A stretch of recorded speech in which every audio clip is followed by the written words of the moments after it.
Mega shout out 6,700 subscriber. So, maraming salamat mga kapatid sa mga sumusuporta at mga silent viewers dyan, mga silent subscriber. Maraming salamat sa inyo. So may ipakikita ko sa inyo mga kapatid at samahan nyo ako. Hello, good morning, welcome back to my channel, Leonardo De Guerto.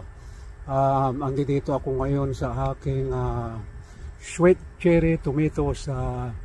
Mataas na po siya, mataas pa sa akin, nasa 7 feet high na yung ibang stem niya. So ang gagawin natin, dahil marami na siyang bunga, magpupron tayo ng mga dahon, hindi tayo magpupron ng sanga. Alright, so samahan nyo ako mga kapatid. Before we gonna cut the leaves or pruning, I'm gonna show you first guys the whole tomatoes, the sweet cherry tomatoes. So ayan po, so it's really too much high na, it's very organic, very fertile. So ipakita ko muna dito sa ibaba. Ayan po, wala akong sinayang na lote. Ayan, sa tabi niya hindi na makikita yung puno, nagtanim din tayo ng spinach yan. So ayan, nakikita natin yung bunga.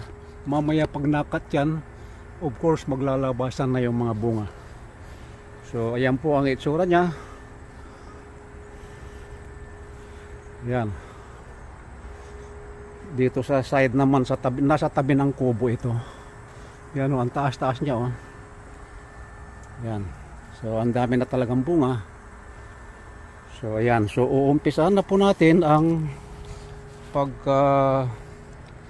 cut ng dahon. Magbabawas talaga tayo ng dahon para lumaki at madaling mahinog ang ating kamatis na cherry tomatoes. So umpisahan po natin dito, katulad niya no. Ayan, may mga dahon, ikakat po natin ito. Ayan, pero gagamit tayo ng gunting. Ayan o.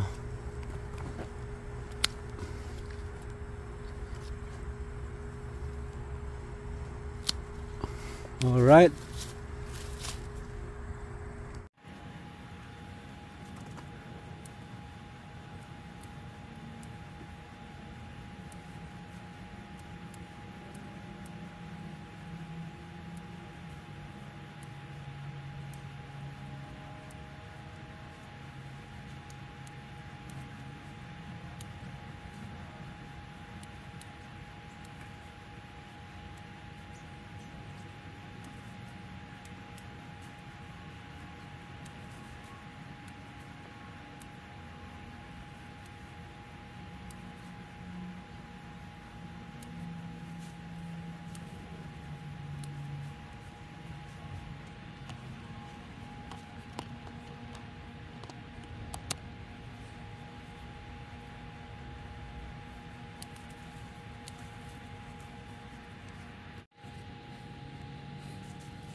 Na disgrasya ito, naputol ko yung bunga oh.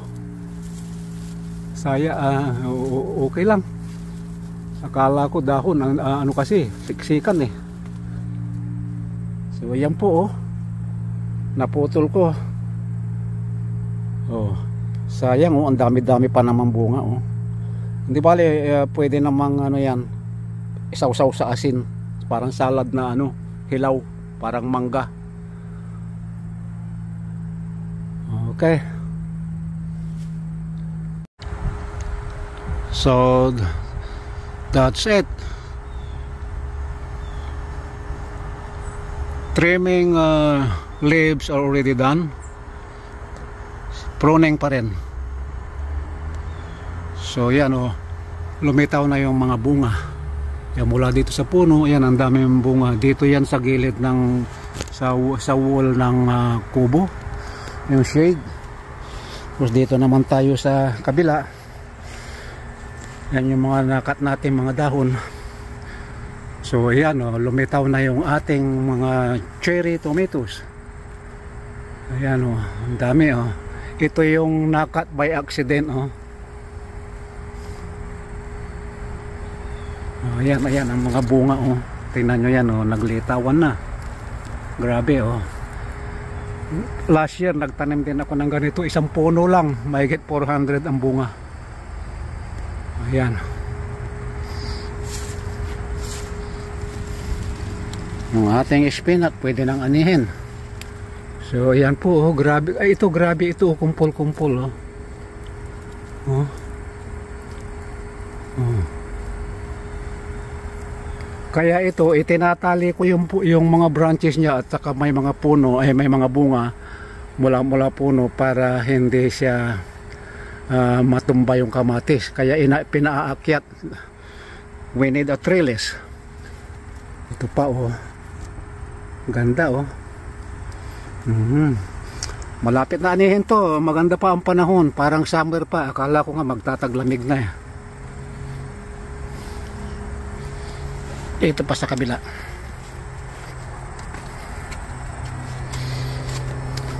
Hanggang sa itaas may bunga. Tapos ang dami pang bulaklak. Ayan po, nagtatago pa yung iba. Nasa 7 feet na yung ano niya eh, yung tangkay niya, yung vines niya. Mataas pa sa akin yung balag, kasi taas ko yung balag. So ayan po. Mayroon pa tayong kamatis dito sa kabila na cherry, ganyan din ang variety niya. Tingnan natin. Mga 10 meters away lang.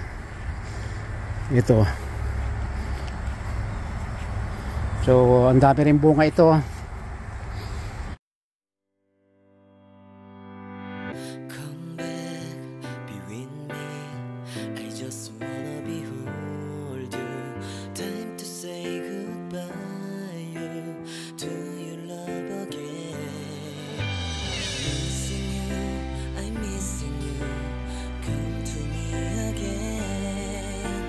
Come on baby, let it go, make me fine again.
다시 못 볼 것 같아 내게 다가와줘 어서 내게 키스를 해줘 오늘 이 밤이 내게